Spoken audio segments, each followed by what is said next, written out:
Brooke sent me a text and was like, "Hey, did you just buy this?" I think it's because it's your card.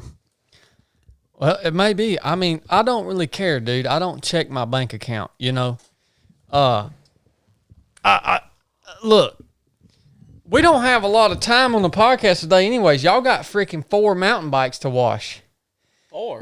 And look, yeah, you got to wash your own and you got to wash mine and Dustin's. It wasn't dirty enough to get any mountain bikes. Well, mine's dirty. filthy. Well, it's from the past. And if I was Dustin, days. I would want mine at least sprayed down with some Dawn dish soap and shine.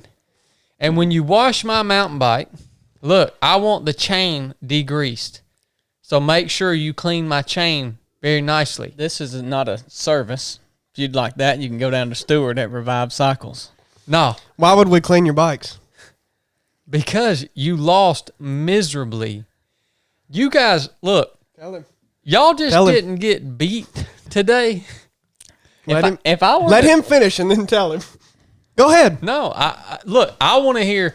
By the way, we got our brother Dustin on the podcast today. What's up, Dustin? How's it going, guys? Going good. Dustin's former Marine showed up to. I know y'all don't use that term. Dustin's a Marine. You know, some people call Marine devil dogs. Amen. Is that a derogatory term to a Marine? No, we enjoy it. Okay. Dustin's just off camera, by the way. One day we'll have multiple cameras in here where we can get everybody. Anyways, no, I want to hear what y'all have to say for yourself because it was pitiful. If I were to title the event, I would title Retired Navy SEAL, Ultra Runner, trains every day, beats his brother in PT. Who's going to click on that and what bragging rights do you have for that, son? It's like you took candy from a kid and then you want to go brag about it. You set up a race that is geared, first you set it up, and it's geared toward your strengths, and then you give unclear direction of the route. Mm-hmm. When I specifically said, do we turn right and go through the gate, and then take a right and cross the dam? Yeah. Wet loop, dry loop. Wet loop, dry loop. Birthday loop. Wet loop, dry loop. Birthday loop. It's like, what does that even mean? And then calls me halfway through. I just want to make sure you're on the right route. I remembered you said something about going through that gate. Don't do that. No, he calls us and then doesn't answer when we call back. We think something's wrong. Yeah. We waste 10 minutes. You went through a dang gate to get onto the campground. No, because we took the power line like we were supposed to. Did y'all take the road? No, we took the power line. Well, then what gate did you go through to get on? When we rode down to look, man, it don't matter. If you don't know what the birthday loop is, I've done the birthday loop one time. Chili's done it multiple times. What? I mean, when we got off, I said, "Hey, well, we've cut off about half of this loop, so somehow we're gonna have to make it up, or they're gonna call us cheaters or whatever." And so we went back and made it up, but y'all distracted us for a good 15 minutes. I would just like to congratulate you, Chad. You're a much better athlete than me, and you did a great job at beating me today. Oh, you ain't a better athlete than me. Well, hey, you operate excellent. He had me slowing him down today. No, don't admit that crap, Blake. Dustin was my partner. So it was 2-man teams, me and Dustin on Blake and Chili. By the way, this was one of them exercises where you do a swim, a bike, and a run. He acts like he doesn't know that's called a triathlon. Yeah.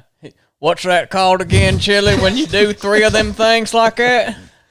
So, look, this workout, it was not tailored. It has 3 disciplines in it. It's not tailored to my strength. My strength is running. Your strength is biking. You're the mountain biker. Chili's strength is running. So you're telling me you was in the Navy SEALs for however long, and you don't think that you are a better swimmer than all of us here? Dustin's a dang Marine, man. He was on your team. Okay. Well, look. No, I ain't complaining about the events. I mean, yeah, it was fair and square. What's I'm y'all's freaking excuse for your poor performance to swim? Well, you knew we were swimming today. Why didn't you watch some dang YouTube videos about how to learn how to swim a little bit? Y'all look like some freaking 8-year-old kids in a kiddie pool. You did a great job, Chad. Excellent performance out there today. I wish I could have been a little closer to you so I could have seen you perform in your element. Well, look, man, y'all gonna have to tighten up. You too. All right? You two are gonna have to tighten up. What do I need to do? What do I need to work on? You need to work on your swimming. You need to work on your mountain biking. Let me tell you how this PT went. You don't know how it went. No, I know the parts that me and Dustin saw while we weren't ahead of y'all. Okay, we get all online with our mountain bikes. Online. Yeah, we're online on the start line. 3, 2, 1, go. Yeah. The whistle sounds. First, Chad delays the PT by about 30 minutes because he hasn't pooed yet. So he sits over there just tire kicking. The whistle sounds. We ride. So we take our mountain bikes from the house down to the lake and start our swim. We get about 50 meters. First turn. Chili just I mean, goes down hard, son. I'm talking about dust and rock flying everywhere. You see his elbow? Oh, yeah. He's all cut up over here. Look, man, right before that happened, I was like, Chili, where's your helmet? He's like, we don't need no helmets. This is all fire roads, man. Well, First turn, down hard. I didn't hit my head. You know, you look, man, you need to work on your swimming. You need to work on your biking. Look. I know. Like, you need to work on motivating your team member. That's your what teammate. That's what you've been saying all day. Yeah. What am I supposed to do? Figure it out, man. I tried. Did he try to motivate you? Yeah. I'm not easily motivated. Old Blake moves at the pace he's going to move. And it doesn't matter what else is going on. I just do what I do. Freaking kicks like a mule, man. I mean. Listen, let me tell you some things you need to work on. You need to work on communication and listening when people are asking you questions and not just blow them off with a yes. You need to work on paying attention when people are talking to you so that you can show up to other PT sessions on time and get the days right about where we're going and where we're meeting. So you're a really good athlete, but you need to focus a little bit on listening to other people about when they're talking. Don't bother me with bullcrap details about scheduling and stuff. Look. Well, how you going to get there on time? You need to make sure I know. I did. That's y'all's dang job is to make sure I know where to be and what we're doing. And then That's our job. Yeah, you know I'm the pit bull of this operation, son. All right. Well, I mean, that's like does me. The pit bull does the handler got to open the mouth and then close it too? That's like me going to a coon hunt and expecting my dog to meet me at the hunt. No, that's like you going to a coon hunt and someone saying, "Hey, Chad, this hunt starts at 8," and you show up at 9:30 and say, "I thought I was supposed to be here at 10. I thought we was meeting down at the Kroger at 10." No, I am the dog. You guys are the handlers. You're supposed to load me up in the box, make sure I have my water, food, you put the collar on me, whatever equipment I need, and make sure I'm on time, on target, all right? And when it's time to do work, you guys snap me off a leash. Look at this. I am the best. Be careful with in it. the world, son. I will take all comers right now. I am more fit than anybody else out there. Right? I will keep crushing y'all unless you tighten up. So you're the most fit person in the world and you're going to brag about beating me out there? No, listen to me. I've already asked you at breakfast about doing that again. If I would love for Dustin and Blake to do it, but I don't think they're going to. So you and me, let's go do that same try. It's a triathlon, Chad. Let's go do that again. And let's see what happens. You know what? You won't do it though. You're telling me. So I'm publicly calling you out. You're showing me the issues with yourself right now. You don't get a second chance in combat, son. It's not a second chance. I'm not asking for a second chance. This is round 2. He's challenging you since you said you're the best athlete. He's calling you out on a one-on-one, head-to-head. I don't need a second chance. I don't need to redo nothing. We lost this morning. I would like to have... You're asking for a redo. Do you get a redo in combat? Dustin, negative. this ain't a redo. It's round 2. A redo would be the same teams again doing the same thing. No, I mean, you can't redo anything. It's round 2. You know what Chili's fired up. Yeah, you know what he should have done? He should have put out harder and motivated his teammate and been better prepared this morning when we entered into this combat with one another so that he could have won and now he would have a leg to stand on. No, I would still want to do round 2. Well, first off, nobody even knew what we were doing this. I sent a text last night. You said, yeah, Team PT. What has Team PT ever been? We go out and we work out. It's never been. I sent a text that said run, swim, bike, and run. Yeah, but nobody knew what the deal was. Look. You did a great job, Chad. What's your take on all this, Dustin? Oh, man. I know I got a text saying I was supposed to swim, bike, and run. Yeah, I got it too. And then I showed up early, and we waited on Chili for about 30 minutes. Well, I left. I would have been on time, but there was a detour that I didn't know was going to take 20 minutes. I thought it was just going to take me a couple. That detour sucks. 2-3 minutes. Yeah, it does suck. It took me 20 minutes. Because first thing I did was I got to the signs that said you're going to have to take a detour. And I saw all this heavy equipment on the side of the road, you know, when you pull off and I was like, well, it looks like they're not even there. I can just probably go past this construction site. So I just drove past the signs that said detour here. And I said, I'll probably just be able to go. Well, then I went 2-3 miles and then the whole road's blocked. So I had to turn around and then take the detour. So I don't know. It took about 20 minutes, but I hated it. Yeah. You having to do that every day now? Well, Chili, yeah. just call it in normal Chad style. When you mess up, it's somebody else's fault. When you can't show up to PT on time, it's someone else's fault because they should have come and picked you up. Well, he should have come up to Chattanooga or met you at the detour at least and told you how long that was going to take. Well, I'm still confused about how somehow it's my fault, like, for not motivating you and you didn't motivate me. I mean, what? Dustin, we worked together as a team, didn't we? Didn't we motivate one another? So did we. Amen. Obviously not. You freaking literally sucked today. You literally sucked. You understand we spent 10 minutes sitting still trying to call you. Well, I don't give a crap. That's your decision. That's your decision. You don't just call Don't worry about me and Dustin. Dustin's a dang Marine. I was in the Navy. We both have medical skills. Don't worry about us. We weren't worried about that. You called somebody during Twice. a competition Twice. and didn't answer when we called back. That's because that phone, it dials. It will dial. I probably called you 5 other times. Wasn't it doing that, Dustin? Yeah. So In my vest. when you answered the phone, and said, "Hey, I just wanted to make sure y'all was on the right route." That didn't mean that That meant you pocket dialed me, and then Then when you call me back, I just figured I would go ahead and address that. Yeah. So, hey, man. what a liar! Hey, look. Y'all listen. I called him out. We won't do that tonight. He'll have an excuse. Oh, no. So Well, draw the conclusion that you will from that he's gonna find something else to do.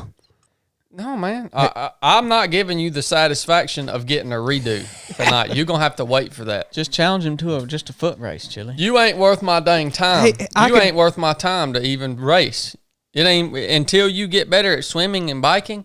You ain't even worth my time to go out there and race you. I hope our wonderful audience is able to understand that all you're doing is ducking me right now. Listen, That's all Chili, you're doing. Last time he did this, everyone just told him it was absolutely pitiful at how he sits over there and gloats about winning. There was people commenting on there saying, "That Chad, really, man, that was just ridiculously pitiful how you were doing that." You know So what's just gonna let be, him have it. Just let him have it. You know what's gonna be pitiful? When I take a video of you guys here in just a little while with a wash rag washing my mountain bike. Oh, we can't wash it today. There was no time parameters on when it had to be washed, so I'll wash it for you. Just I won't be able to get it done today. Got too much on the calendar. Well, by the way, this episode was brought to you by Salty Britches, and I'm gonna tell you why. because we did this PT this morning. Blake comes in the house like somebody stole his dang lunch money and collapses on a bean bag and won't say nothing to nobody, looks like a zombie. And then the next thing I know, he's outside pouring ice water on his feet. It wasn't ice water. It was just water. Let's exaggerate the story a little bit here. Hose water. Somebody told me it was ice water. He's out the door pouring dang water on his feet. I ain't never seen nothing like that in my life. What in the world was going on, dude? My feet were just hot. You ain't never got hot feet? Why were your feet hot? Just a lot of friction going on. I didn't have no salty britches on my feet. That's why this episode is brought to you by Salty Britches. Because if you don't take care of your darn feet, you're done. Period. You're done. And so Salty Britches is an anti-chafing cream that we use here at Team 307 Project. At least the smart athletes here at Team 307 Project, we use Salty Britches. And way Salty Britches works, you can put it anywhere where you're likely to chafe or get a hot spot, under your arms, in between your legs. Everybody's body is different. Well, the way I like to use it is I like to take some Salty Britches and put a thin layer on my whole foot, right? And then I like to pull my sock up over on top, on top of that. And it really helps tremendously. It really does. It's a great product. Amy is an awesome lady. She's been on the 307 podcast. We love Salty Britches. I've been using it now for about 2 years on all of my ultra endurance events, and with great success. So go get you some Salty Britches at getsaltybritches.com. Check them out on Instagram at getsaltybritches. I'll attach a link along with a pro code, especially for 307 Project listeners, in the show notes of this episode. Thank you, Salty Britches, for sponsoring this episode. So y'all decided not to wear socks. Is that right? Yeah. Well, again, What's the thought process behind that? Because that's another dumb thing y'all did. I mean, transitions are quicker when you don't wear socks. And I got out of the swim, put my shoes on, and was ready to go. I was fine. Why was that dumb? I had no problems. What did you think? Do you think it was a good idea, Blake? well, I got one little blister there. It wasn't a terrible idea, but it wasn't the best.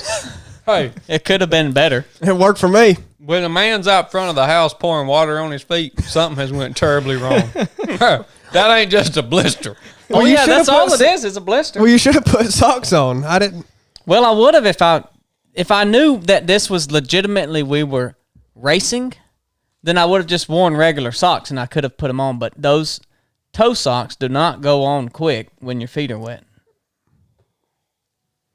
Well, I tried to tell you that we had to take this serious at the start.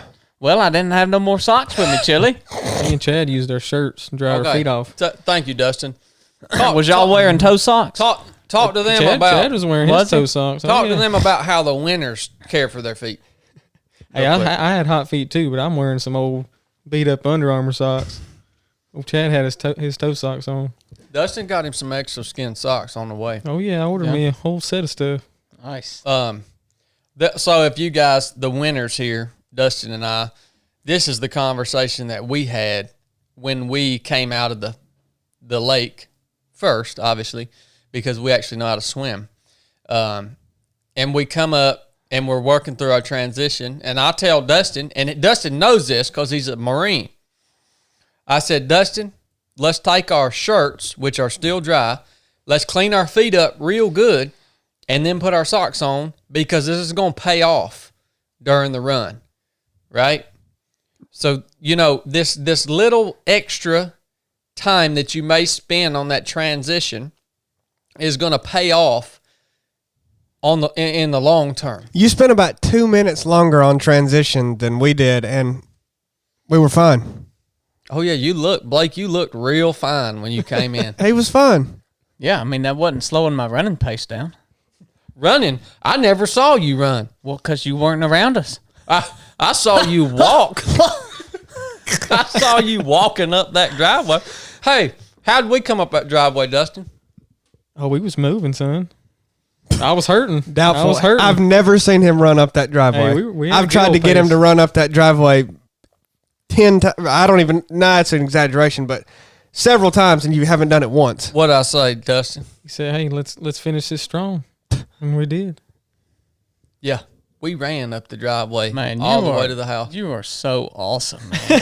That is so cool. I had a good team member. I had a good team member this morning. We worked together. We motivated each other. Y'all, we y'all did good. we took time, prepared ourselves. We knew how to swim. We work together too. We went ahead and took care of our feet, all the things that we know how to do. Yeah.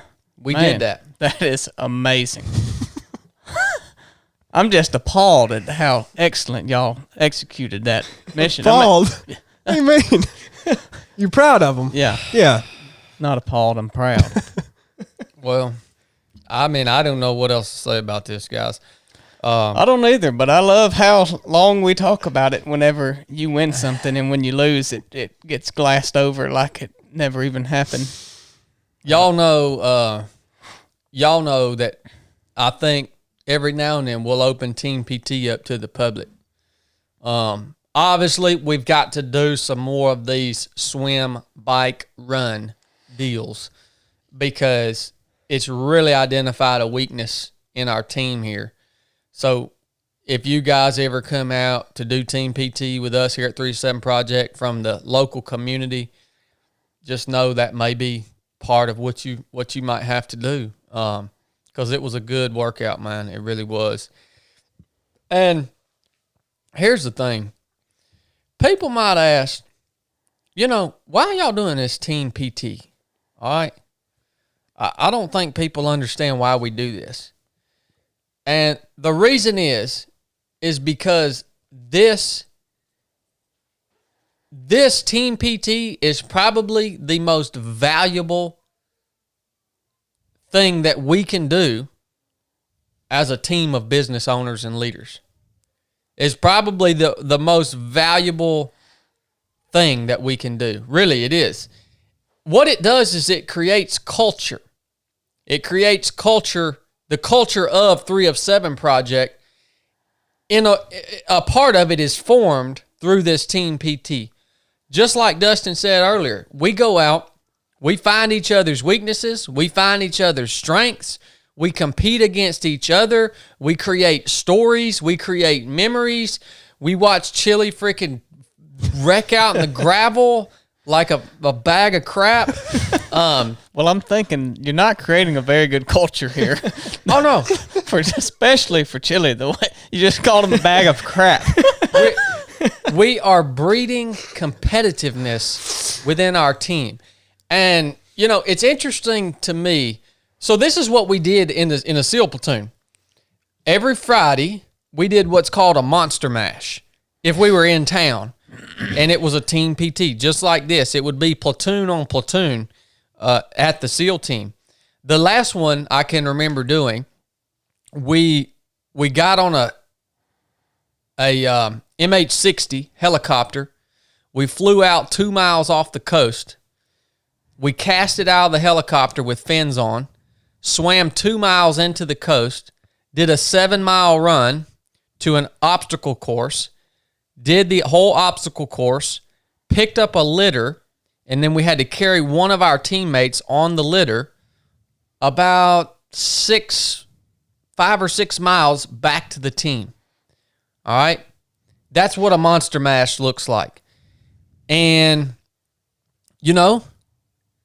you've got the best fighting force on earth, and they do Team PT. Team PT is important. Oh yeah, it creates a lot of camaraderie. 100%. Yeah. Morale, camaraderie, competitiveness, all the things that you want in business is forged here. That's why I take Team PT so seriously.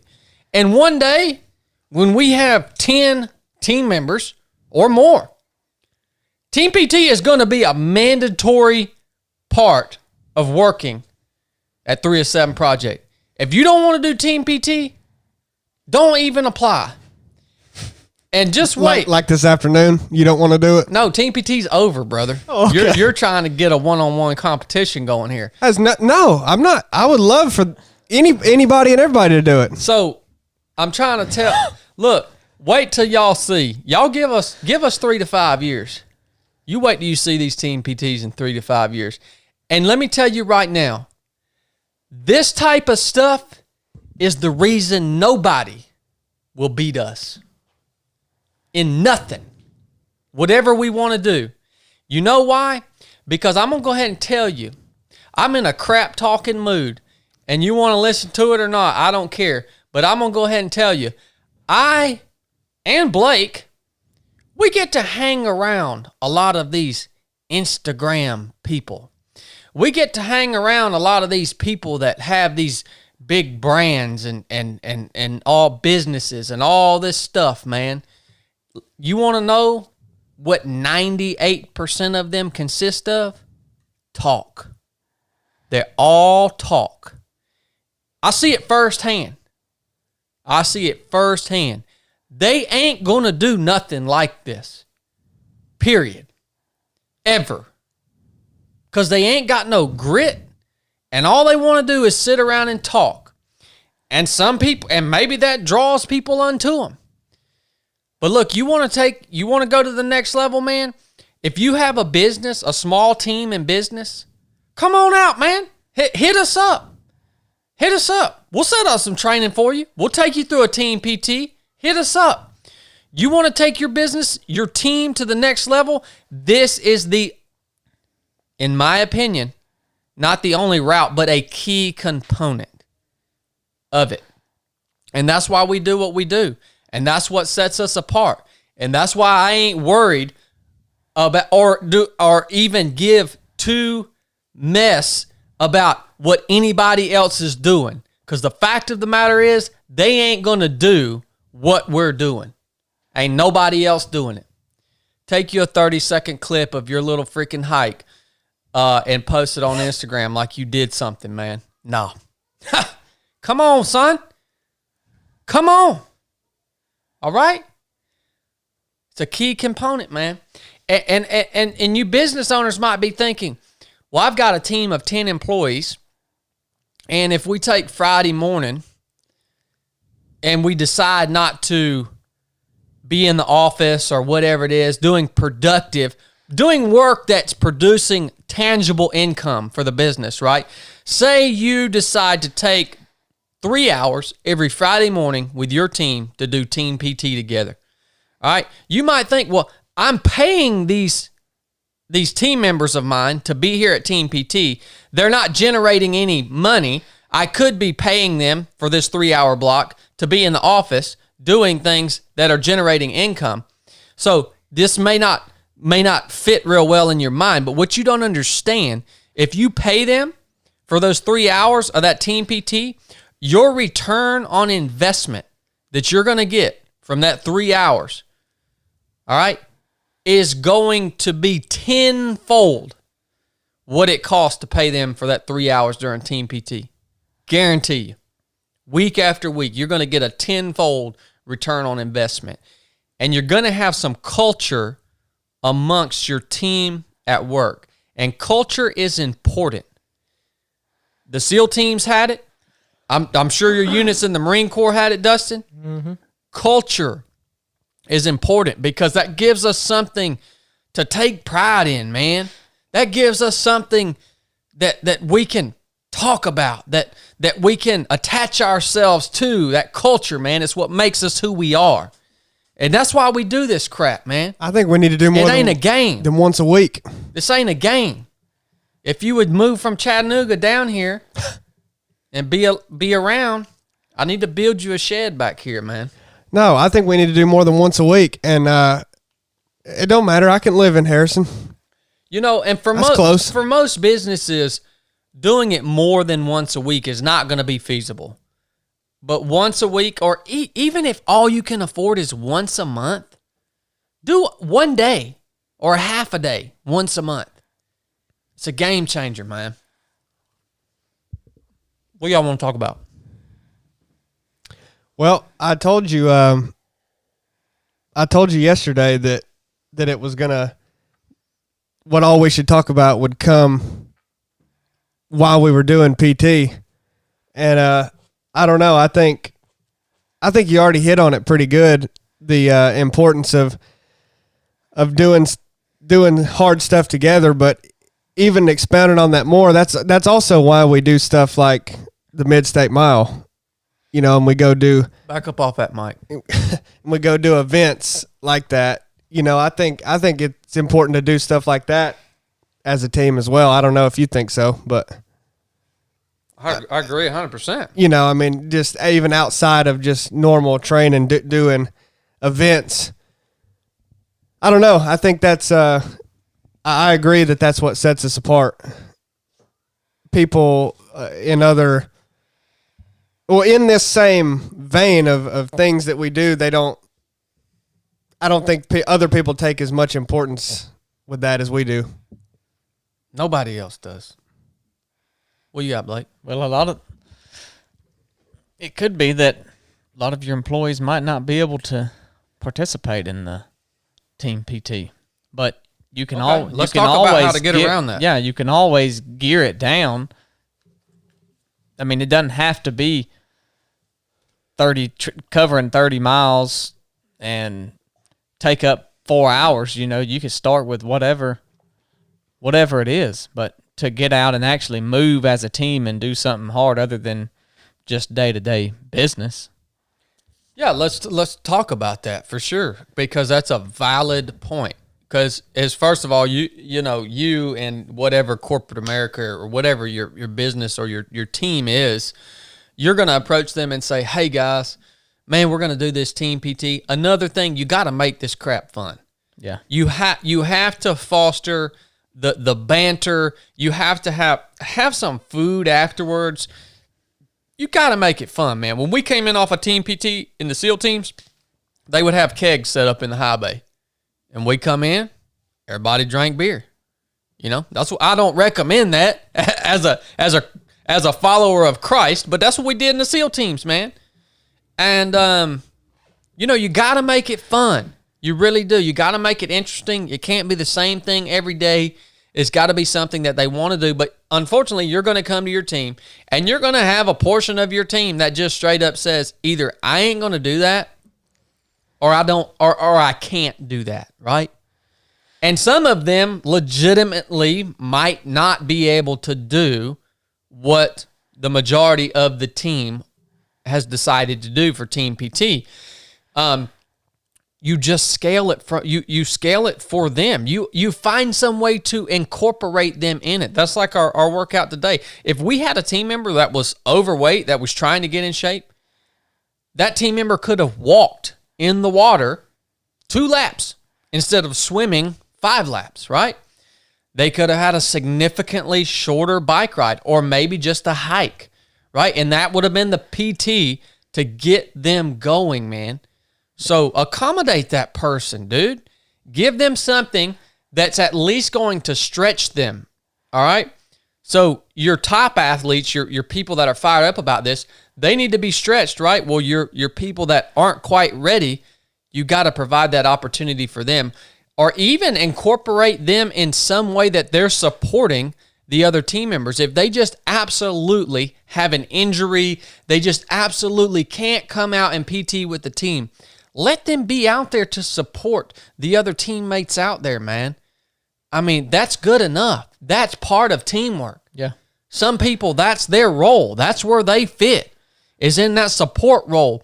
And if you're in a supporting role, you're just as much part of the team as the dude that's out there putting in the miles. Really. Yeah. So, well, I think that hits on a broader subject with like the team that you've built. Like you could ask, how important is it to have people physically fit working for you, right? Because your business may have nothing to do with being physically fit or athletics or running or anything. but I think it's still valuable to have people that are physically fit, because it goes with, I mean, the whole thing that we preach, complete yourself.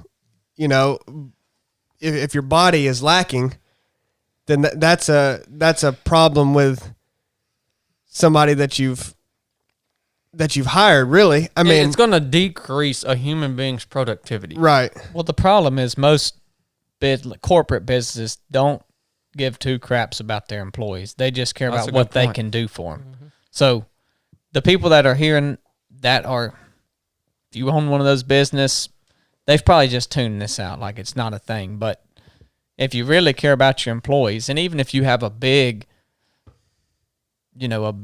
business, I mean, you can still take your top leaders and say, hey, we're going to do this, and let them, let it either trickle down with them with their individual teams or however you want to do it. But regardless how big your company is, you can pick your top 5, 6, whatever, 10 leaders and go out and do stuff with them. It doesn't have to be a small team, but it all boils down to, do you care about your employee and do you want to do more for them? And if so, this is a great way to foster that culture in your business and to build up your team members as people. Yeah. You know who does this really well is Impact. Yeah. Stephen Odom and Zeb, they do this really well. And that's why they're the best in their space. Yep. And they freaking went straight to the top, Yeah, it shows your employees that you care more about them as a person than what they can do for you. Mm-hmm. It's been proven that fitness is amazing for your brain and your ability to remember things and work harder. And I mean, it helps tremendously. And I know the guys at WinShape, they have an amazing leadership course. A lot of the fire department guys go to that. I was going to ask you guys, how is it in the fire department as far as morale, camaraderie, really that team, that feeling of being part of a team, and what do you guys do to foster that? Yeah, I think it's just like the military. There's good eggs, bad eggs. You just have to. It's really the crew that you get put with. We have 10 stations. I mean, you got 4 to 6 guys. I mean, as long as you all click, I mean, you can run amazing. You have one guy that's in there just real negative and he's not where he wants to be. It can bring you down, but you have to really work around that. But, yeah. Well, I'll say, they go to leadership courses. Yeah, it helps a lot.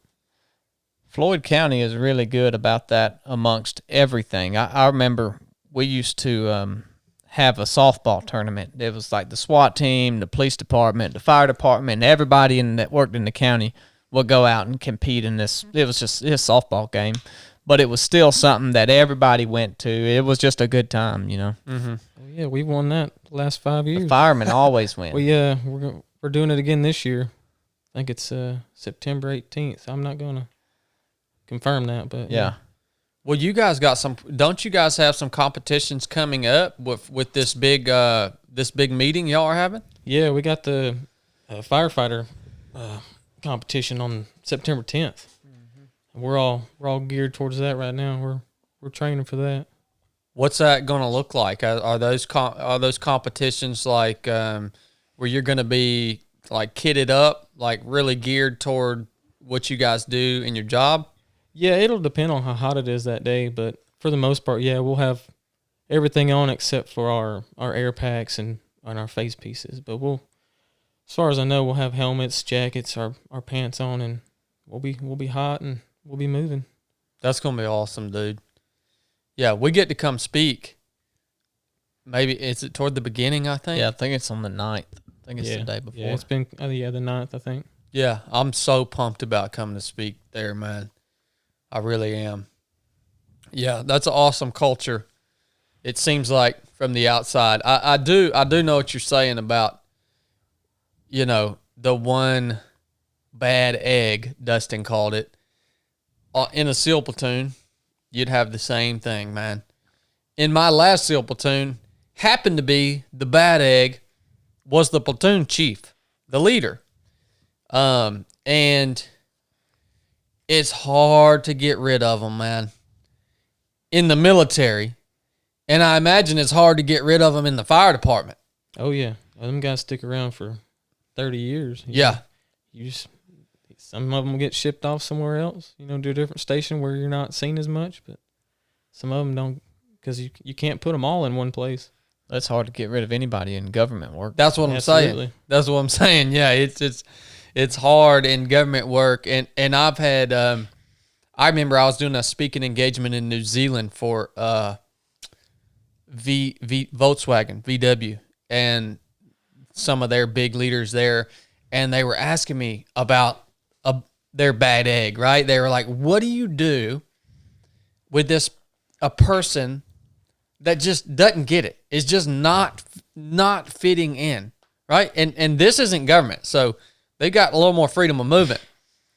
And I'm like, really, man? Like, and I think this guy was expecting some like complex answer, like, oh, well, you do this and you have to build them up and foster them and this and that. And I'm like, yeah, and you spend all this money and use all these resources to try to get them better instead of. I'm imagining that's what he was expecting. Yeah, when people are stuck in their ways, it's going to be hard to change them. That's it, man. And it's not, maybe that person is not a straight up turd.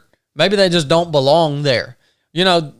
Likewise in the SEAL platoon, if you had someone that just wasn't cutting the mustard, the dude might not have been a turd. He probably could have done a good job somewhere else. He just didn't belong there. And I just told this dude straight up. I said, look, this is what I would do for that bad egg. I would counsel him gently one time and like try to get an idea of what he or she needs.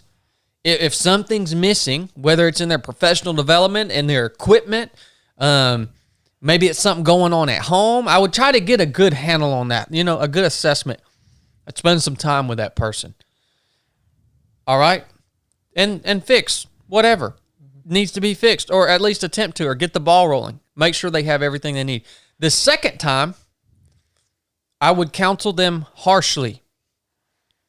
Right? The third time, they're gone. That's it. And so, I mean, that again, that mindset does for me go back to the SEAL teams. That's how it was, and everything that we did in CQC, close quarters combat, which is very technical. If you got one safety violation, you got counseled gently. The second one, it wasn't so good. You get a third one, you're gone. Period. You're gone. And it worked. You know what I mean? So it's pretty much that simple, in my opinion. I'm sure there's more complex answers than that. But well, the reason it's complex right now, for one reason, is a lot of people don't want to fire people even if it's not a fit or bad performance or they're bringing everybody else down, all those bad reasons or all those bad qualities that may be in somebody, because hopefully they still care about that person and don't want them to lose their job. So I totally get the reluctance to want to just fire people.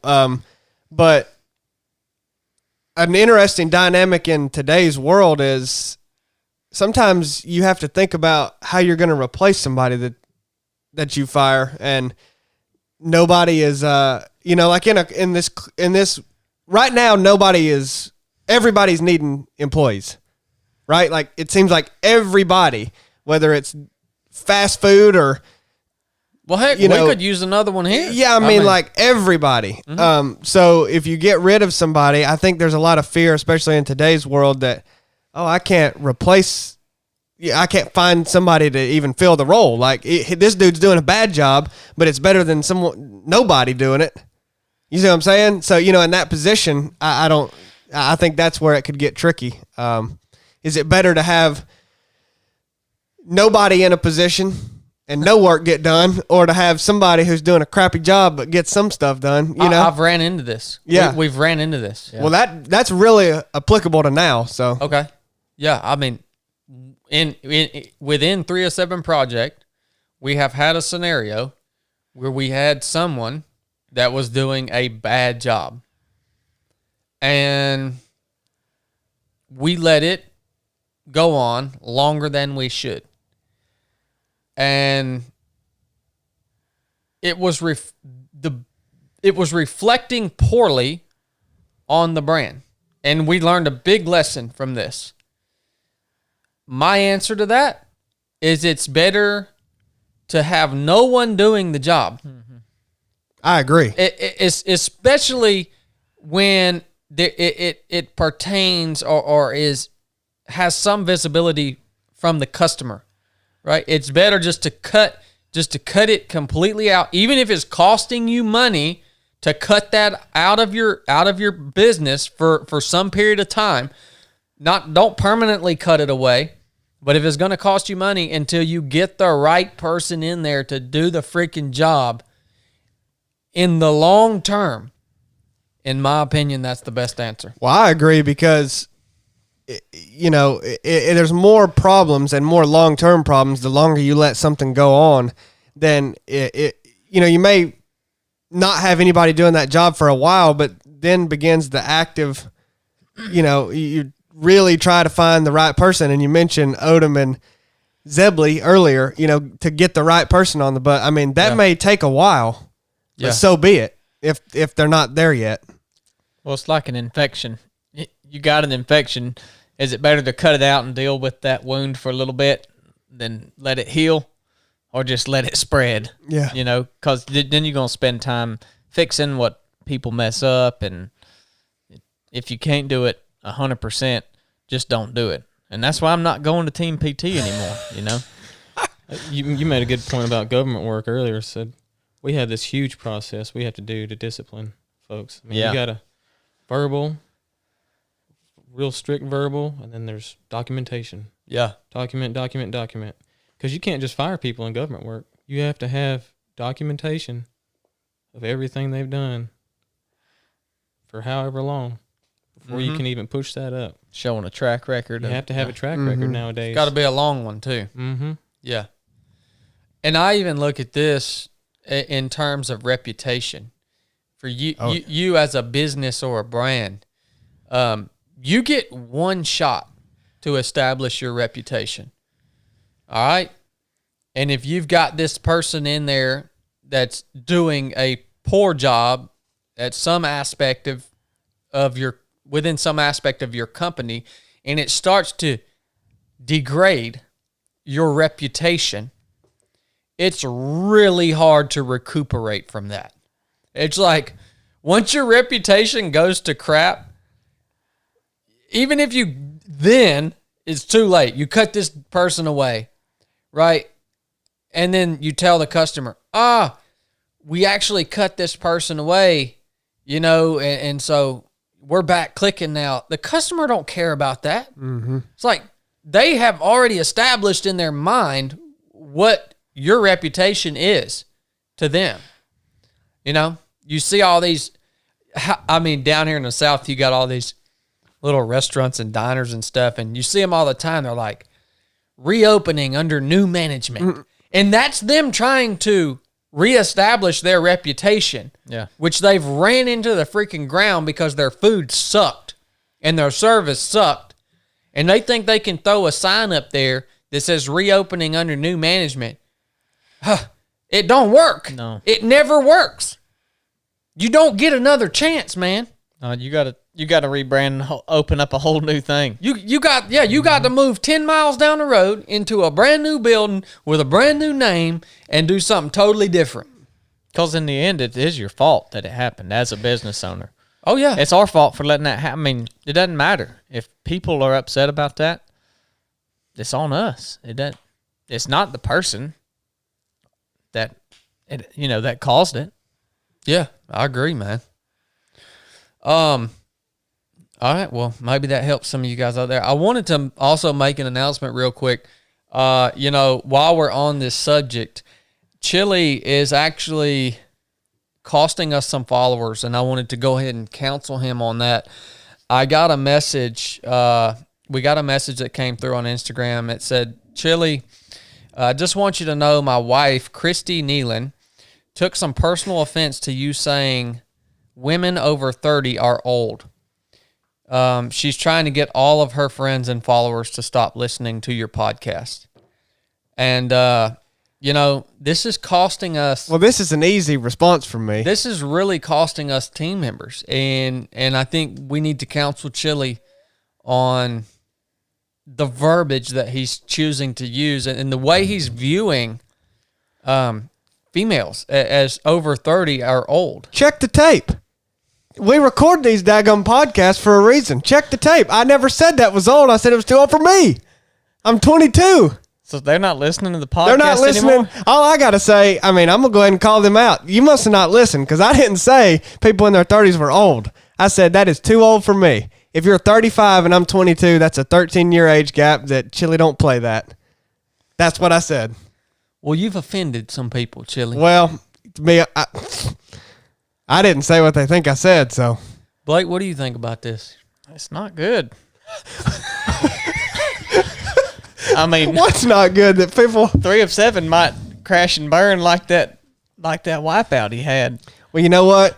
I'll take the ownership if we crash and burn because I said that someone 35 is too old for me. Man. What do you think, Dustin? I ain't got no problem with women in their 30s, man. Well, how old are you? I'm 28, so it's not that bad. Yeah, 35. That's 7 years. That's a little closer. My wife's over 30, Chili. That's too old for me. that's all I said. And it's not too old for people in their 30s. Good gosh. It just, you're a little bit abrasive to people, Chili. You're just a little abrasive. Well, that ain't going to change. I'm going to go ahead and tell you. So is this my general counsel? Yep, this is your gentle counseling. All right? Take it. Take it as, all right? Mark it in the book, Blake. So the harsh one's coming next. We need a track record. Yeah, mark it in the book. We need some documentation on this. Well, let me ask this. You said her name was Christy? Mm-hmm. Christy Nealon. And Nealon. And she must be mid-30s? Yeah, I mean, look, I checked her Instagram page out. I sent her a personal apology from my page. She looks like a very attractive lady. I'm sure she is. How old is her husband? I'm not sure. Is he 22? I don't know. I don't know her husband. Probably about 35. Dude, why are you asking me these questions? I'm Do asking. you think I ran a background check on this? I'm the only one asking any questions that make any sense. The good part is the counseling has been done. Blake, mark it in the book. The good part is we're up to 970 reviews on Apple. Why is it taking so long to hit 1,000 reviews? Guys listening to this, and girls, I know there are thousands of you listening to this. I can see the downloads. There are thousands of you. Will you please, if you get anything out of this show, even if it's just comedy value, will you please leave us a review on Apple Podcast Player, all right? This helps the show grow. In a certain sense, it helps the show populate when people are looking for podcasts, all right? So that's why we're asking you to do this, if you don't mind, if you get anything out of the show. Just like it can be just a one-word review and give us however many stars you want. But it helps us a lot. It really does. Along with our Patreon members, our Patreon members carry the load of this show. They allow this show to happen. Without a doubt. But if you don't want to or can't afford to support the show on Patreon, I understand that. At least leave us a review. We would greatly appreciate it. It works the same on YouTube. If you just comment, it can be a one-word comment, but we're recommended in more people's suggested videos, when you... So we really appreciate that. I want to read one of the reviews right here from Lil Crab. Lil Crab. Lil Crab 01. Lil Crab 01 says, I was not a huge fan of podcasts, but after stumbling upon this particular one, you see, Lil Crab stumbled upon this podcast because y'all have left us some reviews and it populated up to Lil Crab. All right? He says, I am hooked. I was at a low point in my life, somehow had lost my way, and I was able to find guidance. Praise Jesus, man. I just added that part. There is a powerful message in each episode. Thank you, Lil Crab. Chad, Blake, and Chili really bring the message home about faith, family, and being a better person to others. That means a lot to me, man. Yep. That really means a lot to me, you know. So I appreciate that review, Lil Crab. And, you know, every one of these reviews, I read every single one. I check it every day to see if any new ones came in and just to see what you guys are thinking about the podcast and the direction you want it to go. So it means a lot to me. Of course, I'd like to share a little scripture before we close the show down. Anything on y'all's heart these days, as far as scripture goes? Anything y'all been looking at or? Well, kind of what we ended up talking about, and what was, it's a common question I think amongst Christians is how far you should take competitiveness. You know, I was thinking about competitiveness a lot today when we were While you were losing?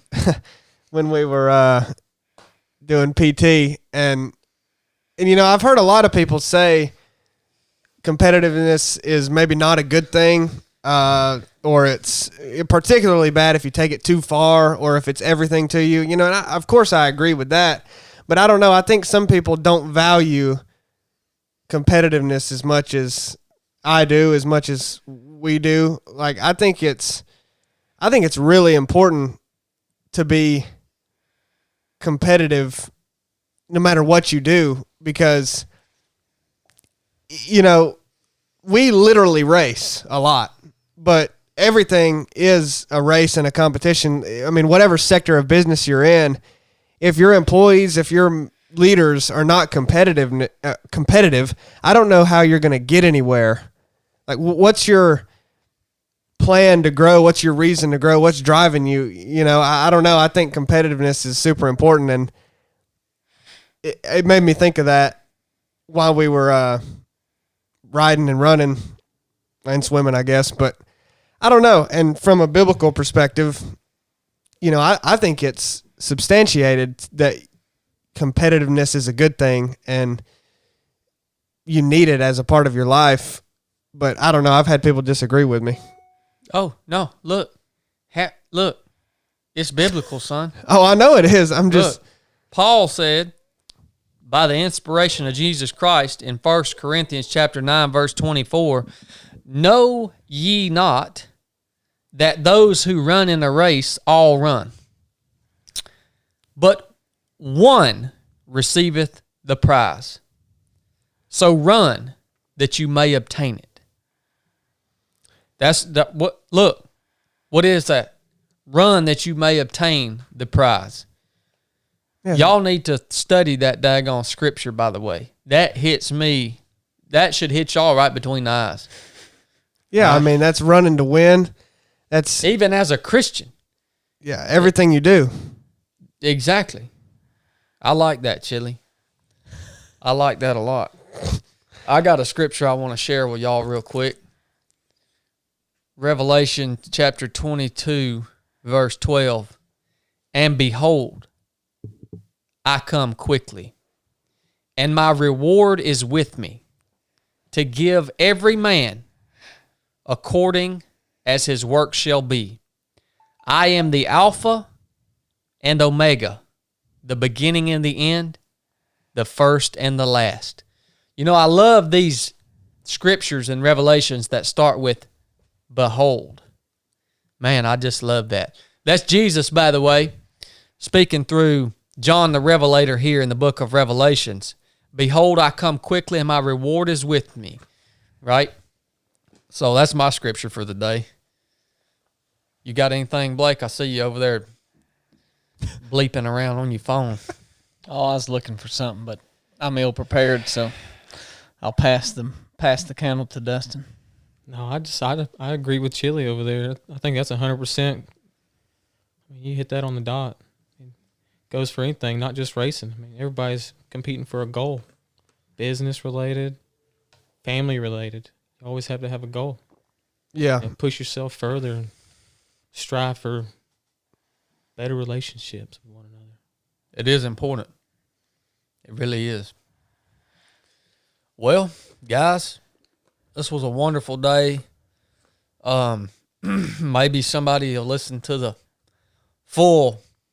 this full episode. I doubt many people will get through it. But because the best part of this episode was at the end right there, in my opinion. So, guys, we'll try again next week. Team PT.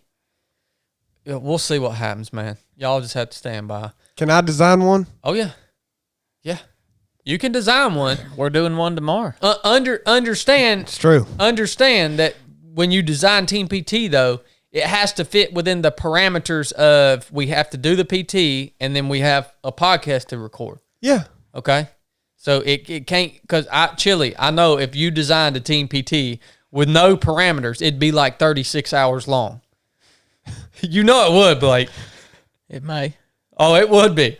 Bust out the headlamps. Oh, yeah. It could just be a 5K.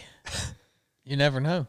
Well, that would be silly. Me and Chad had to break out the litters and get wild. Yeah, we're talking about doing that. Dustin and I were talking about doing that today, of really getting creative with these Team PTs and doing some cool scenarios, adding some shooting into them.